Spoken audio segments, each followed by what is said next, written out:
Have you ever met someone that you hated instantly? You just knew you wouldn't get along? Well, there was an awful boy in my class that I hated so much, and I did everything I could to avoid him, which was so hard to do at school. And to my shock, we actually became best friends. But as you can see, it wasn't an easy journey. I'm Mo, and I just turned 15, and I can't wait to tell you what happened. But before we get to that, I want to mention my older brother, Paul. He's 17. My parents are always on at him not to sleep in late and try to get a job.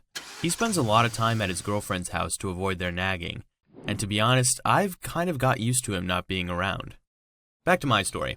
I like to keep my head down, get on with everyone, and not wind anyone up. And for me, school survival mainly relied on avoiding the Park boys. Parker was the leader, and when they decided to pick on you, it got bloody.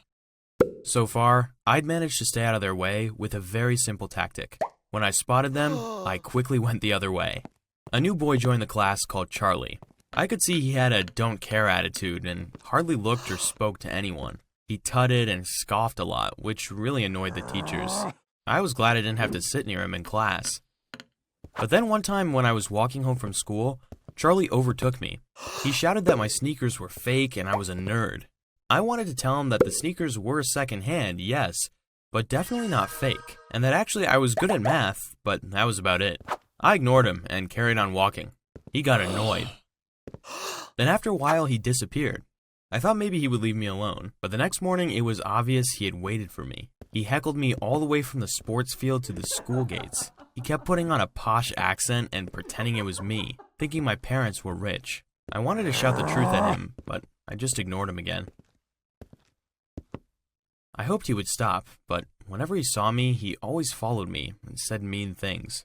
One random time, my brother Paul was at home and asked what was wrong. I told him all about Charlie, and he suggested I fought him, but I knew that wouldn't help, and I wouldn't know where to start. I said I wish someone else would bully Charlie so he knew how it felt. Paul left and said maybe I should get the bus to school. But that wasn't fair. I hate all this. Was this my life now? Breakfast, school, homework, avoid bullies? And then an unexpected thing happened. Charlie was calling me a wuss and I was ignoring him. He suddenly pushed me and I didn't know what to do. I didn't want to fight him. Push him back, Paul would have said, but I knew I could never do that. So I just waited for him to do it again when I suddenly heard Parker shout out to leave me alone. Charlie tried to stand his ground, but I could see he was uncomfortable and a bit flushed. He shouted back, "What's it got to do with you?" But he let go of me. Charlie and Parker stormed off in different directions, and I just stood there gobsmacked. I couldn't figure out why Parker had helped me. Maybe he appreciated my not fake, real, but rare sneakers. Finally, Charlie started to leave me alone. Well, that is until my teacher announced he wanted me to mentor Charlie, as he was badly falling behind in math. I would get extra credit, and Charlie had no choice, or he would have to fail him. Charlie and I sulked for ages. Then Charlie admitted that the best way for us to not see each other was to make sure he passed his next math test. So I started to teach him. And strangely enough, it went quite well. Charlie was a quick learner and great at retaining information. He just couldn't be bothered to revise or prepare, not even before the class tests. I told him he'd be just as good as me at math if he tried. Ironic, I thought, that he had picked on me for being good at math, and now he wanted to be good as well. The next day, after school ended, on my walk home, I saw that Parker and his gang were hitting someone. Suddenly, I realized it was Charlie. As I ran over, I saw them dumping the contents of a bottle over him, calling his dad an alkie. Then they left. Charlie had a bruised face and held his stomach, and he stank of alcohol. He looked panicked and said, "My dad is going to kill me." I told him to come to my house to get cleaned up. He didn't speak all the way to mine. I think he was in shock that I was helping him. I told Charlie to wash up, and I gave him a change of clothes. He said his dad is in rehab, and they were winding him up about it. I put his booze-stinking clothes in the washing machine, and I said I'd give them back when they were dry. "Why are you doing this? Why are you helping me?" Charlie asked me. I said it was because I was an alright person, and maybe one day he'd get that. He then said how he always thought I lived in one of the big houses by the park, and I said, "Hell no, I wish." I told him to call home, which he did. However, I heard him tell his dad that he had a small bike accident. From then on, we walked to school together.